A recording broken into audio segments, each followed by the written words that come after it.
Bom dia, segundo ano. Tudo bem com vocês?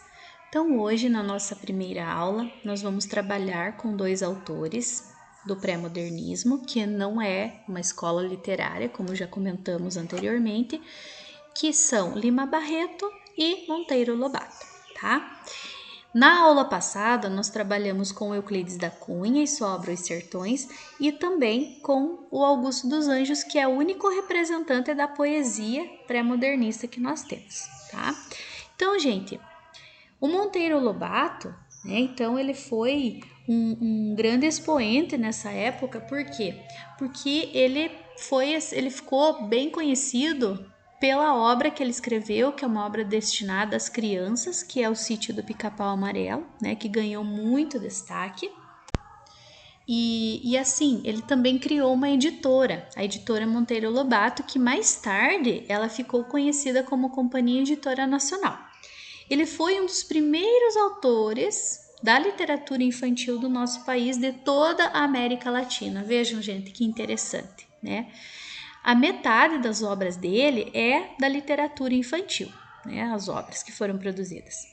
Mas ele também se destaca por um caráter que ele tinha, que era nacionalista e também social. Por quê? Porque tudo que ele retratava nas suas obras, quando não era literatura infantil, eram os vilarejos e os vilarejos decadentes, né, da população do Vale do Paraíba, quando eles estavam vivendo a crise do café, tá?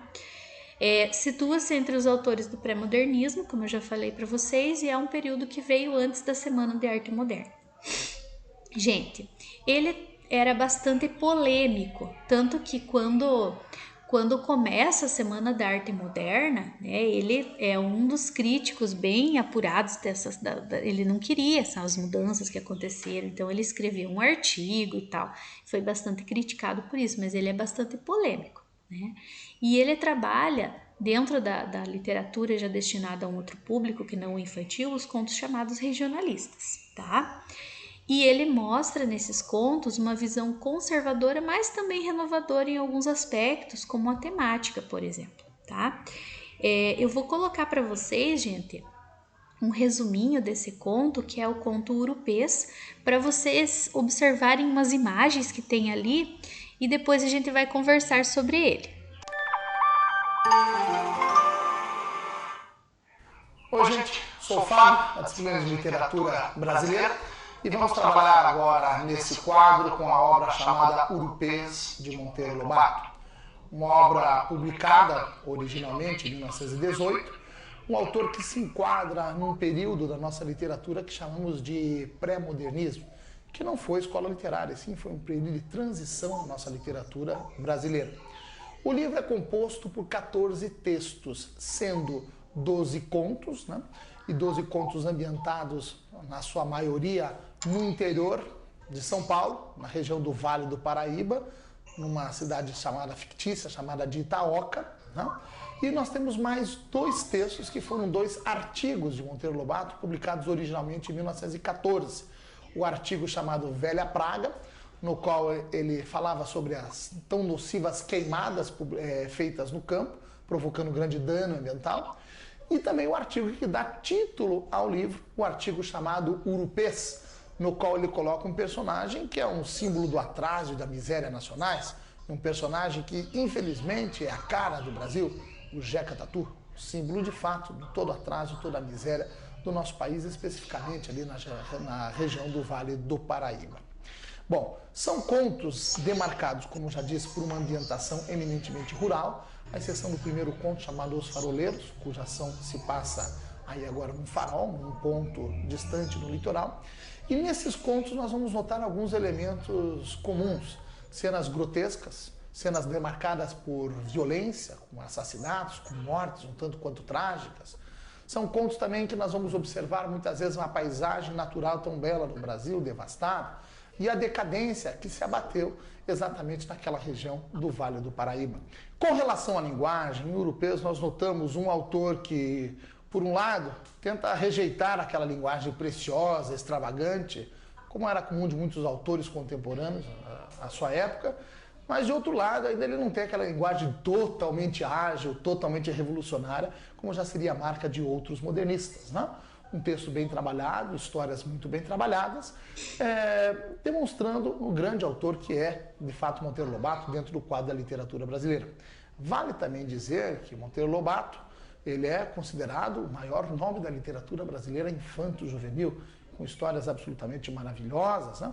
Hoje, Então, gente, como vocês puderam perceber, né, no vídeo, o Monteiro Lobato, ele acabou trazendo, né, para a literatura esse personagem, né, esse personagem que é visto como uma característica que mostra esse atraso, né, esse atraso social que o Brasil, principalmente a região do Vale do Paraíba, vivia. Isso por quê, gente? Porque ele era conhecido, vamos dizer assim, como cidade morta, porque ocupava essa região que antes ela era produtora de café e acabou se tornando decadente quando houve esse desgaste, né? Porque quando eles trabalham, ele plantio dessa monocultura, né? Ou seja, só plantavam café, aí de repente deu um problema lá, não tinha mais o que fazer e eles acabaram declinando em relação à parte econômica, né? Então, como a gente viu, né, o Monteiro Lobato, ele foi um nome na literatura também infanto-juvenil, né, ou infantil, tanto faz. Então, as obras que ele trabalha dentro da literatura que não é a infantil são obras mais regionalistas, certo?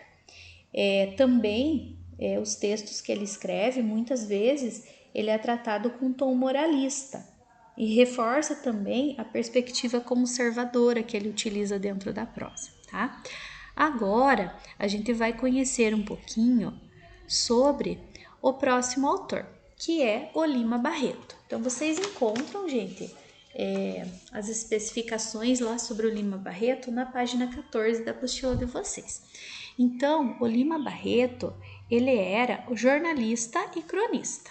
E ele escreveu uma obra, gente, muito, muito, muito, muito importante do pré-modernismo, que foi O Triste Fim de Policarpo Quaresma. Foi uma obra bastante criticada. Por que será que ela foi criticada, gente? Pela forma como ela foi escrita, né? Então, essa obra, ela critica principalmente a sociedade urbana e os personagens que são utilizados nela são suburbanos, como também os pobres e os ricos misturados.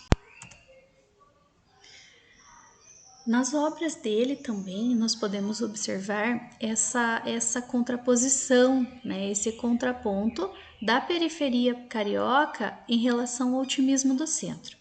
Ele também faz críticas aos hábitos sociais e esta obra, Triste Fim de Policarpo Quaresma, que é a obra que a gente está falando, ela é dividida em 3 partes. Então, gente, é uma obra bastante polêmica, né? E elas abordam o que? Esses aspectos da sociedade urbana brasileira, né? E assim, na primeira parte, a gente vai ver um pouquinho cada uma delas, ele se dedica a um grande projeto. O que é esse grande projeto? Para refletir seu patriotismo, né? Porque ele era um patriota sem limites.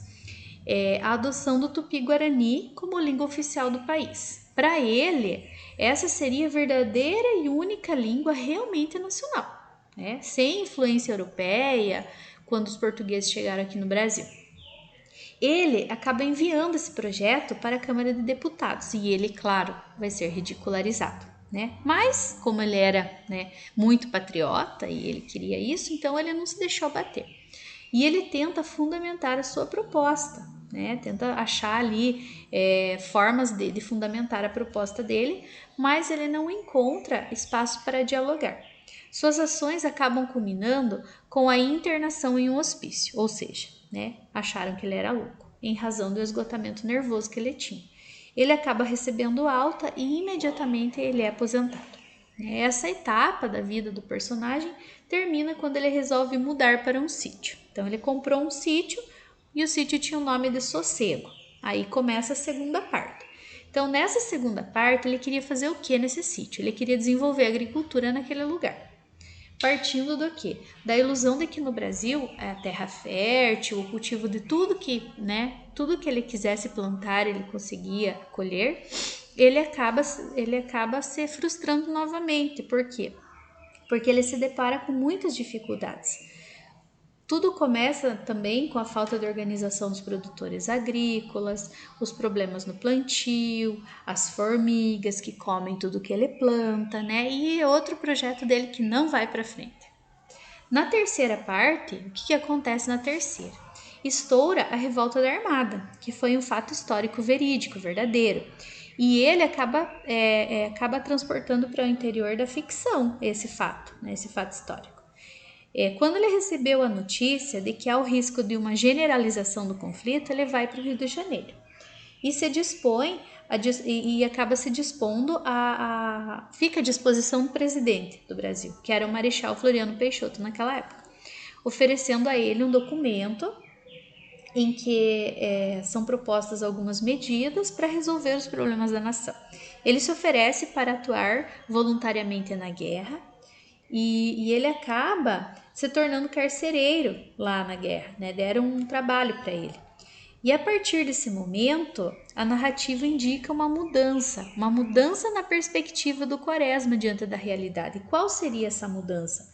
Quando ele passa a ser testemunha de todas as atrocidades que estão sendo cometidas em nome da ordem, ele acaba acompanhando de perto as ações violentas, a intimidação, a prisão de pessoas que eram inocentes, né? Então ele acaba se frustrando novamente. Então veja, gente, ele fez 3 projetos e os 3 projetos dele foram frustrados, né?